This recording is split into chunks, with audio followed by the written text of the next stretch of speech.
LeBron James told our Chris Broussard on Friday that he does not let his sons play football. When asked if the reasons for his decision involve the dangers related to playing the game, James replied, yes, only basketball, baseball, and soccer are allowed in my house.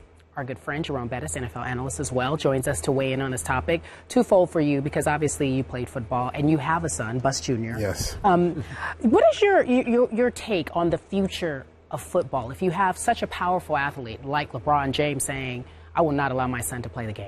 It is troubling, and I say that because the NFL has been the beneficiary of having the best players in the world to play the sport. And so if you start losing some of the best players and they go to other sports, that's when all of a sudden soccer becomes a bigger sport. That's when baseball becomes a bigger sport in the African-American community.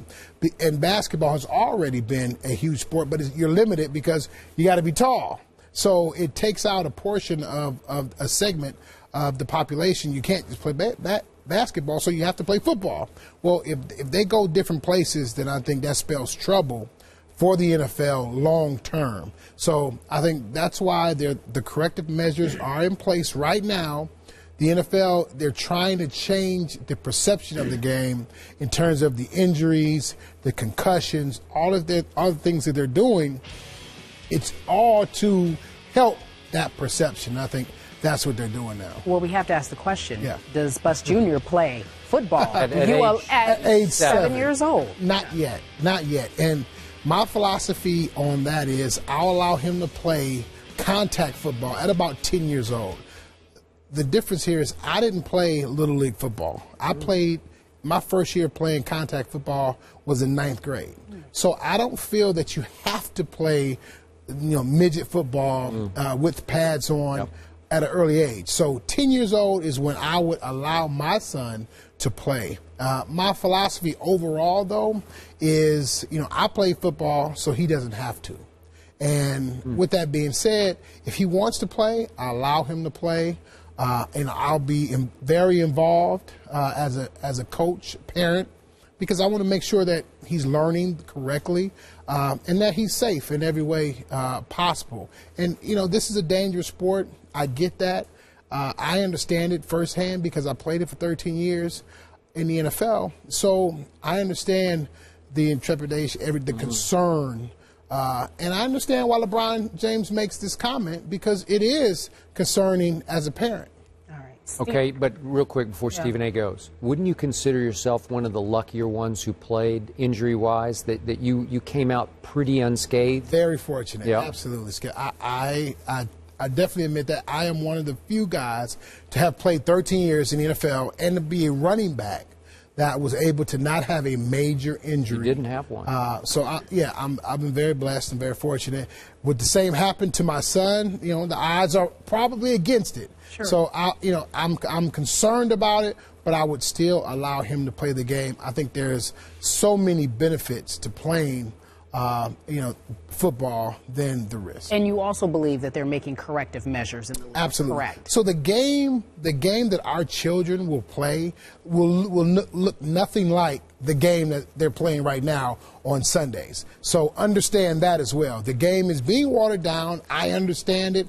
I'm an opponent of it, but I do understand it. But, in 10 years, 15 years, it's going to be a totally different NFL football game that's being played. It's going to be a lot safer. The old school NFL fans won't like it, but that's what it's going to be. Wow. Stephen A.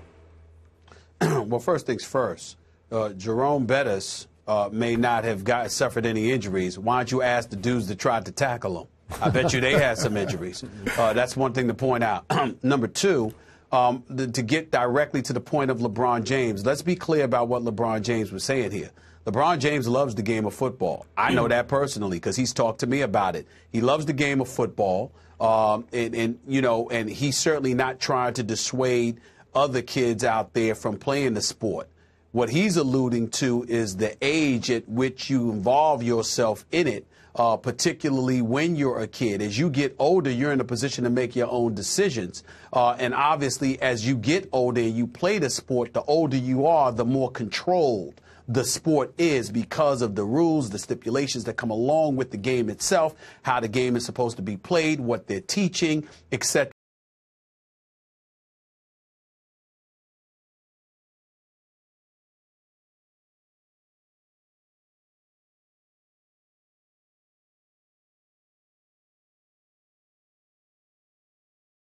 And, you know, you're out there tackling with helmets on or whatever the case may be, you don't know what kind of potential damage you can inflict upon. And that's what I think LeBron James was speaking against more so than anything else.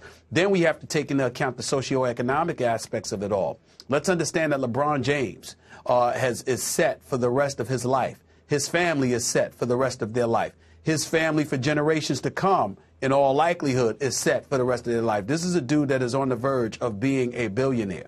So he's not coming, even though he came from a desolate environment from a monetary standpoint, his children do not and have not. And as a result, they don't need to play football. Even though we have a lot of kids out there playing football, high school, college, and beyond, if we're being real about it, a lot of them are desperate to get out of the situation from a socioeconomic perspective that they are in.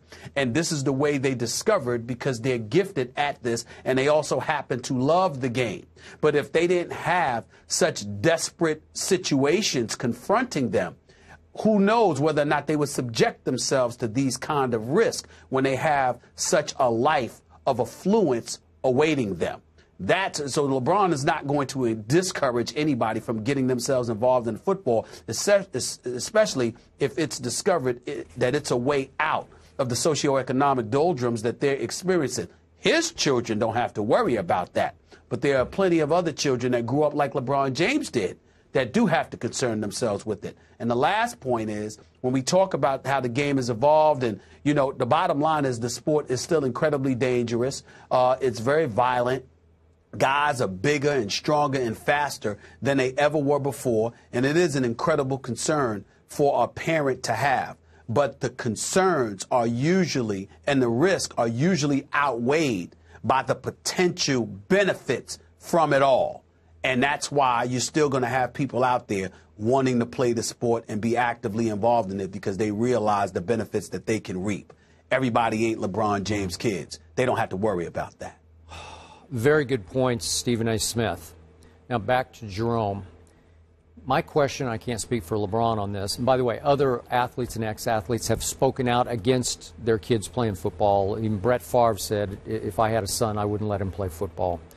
But it's interesting. Let's do the hypothetical. LeBron's oldest, I believe, is 10 now. When he gets to the age you started, let's say 14, 15 years old, and he comes home one day and he says, Dad, everybody's playing football.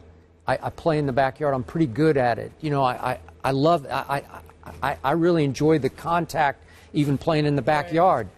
Please? Please? Do you think he'd crack? Do you think he'd say, okay? I think he would. Yeah. Because, first of all, his son's going to mom first. Yeah. So let's understand. You're right. He's going to mom first. He's going to get mom's blessing first. Yeah, you're right. So now he's coming with the big stick behind him, and he's saying, Dad, I want you to allow me to play. You know, and he's going to present his argument. And it's going to be very hard for LeBron to say no, because he understands the game. He loves the game. It's a game that he played. Sure. And so I believe he would. He also fractured his wrist, I think, his Yeah. sophomore year in high school. So he knows you can get hurt. He knows you can get hurt, and he understands the risk. But the potential benefits, like Stephen A. said, they're huge. And so you allow him to play it because, you know, that's what he wants to do at that age. You understand now it is a different game. It's going to be a little bit safer than it is at 10, 11, 12 when the kids are just running around full speed, not really understanding how to tackle, how to hit people, and all of those things, how to keep your head up when you're tackling. So those are the issues that you would be concerned with. But at 14, 15, I think you kind of let them go at that point. Yeah. Jerome Bettis with the family dynamics. He's going to go to mom first. Got to go to mom first. Get her blessing. You got to sell it to mom. Because once you sell it to mom,